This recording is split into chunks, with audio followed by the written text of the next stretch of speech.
Counter की दूसरी जानिब बैठे बाबा जी जब चाय के कप पर अपने हाथों से पिस्ता और बादाम डालते हैं तो देखने वाले के मुंह में पानी भर आता है। गुज़िश्ता कई दहाइयों से लाहौर के मारूफ लक्ष्मी चौक के करीब कश्मीरी चाय की दुकान चलाने वाले शाहिद का कहना है कि 100 रुपए का कप सर्दी का भरपूर तोड़ है। ये हम तकरीबन 60 साल से लगा रहे हैं और इसमें हम खालिद दूध इस्तेमाल करते हैं और आला क्वालिटी की सब्ज़ पत्ती होती है।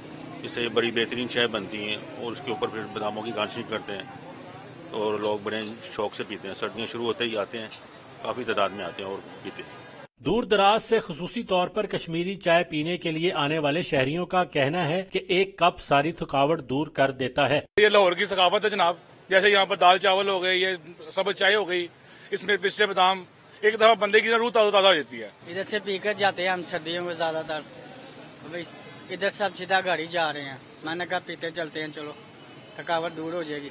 ग्राहकों का कहना है कि कश्मीरी चाय के साथ पैटीज और बिस्किट भी मिल जाएं तो मजा दुबाला हो जाता है। कैमरामैन जिशान हैदर के साथ अली वक्कार, डॉन न्यूज, लाहौर।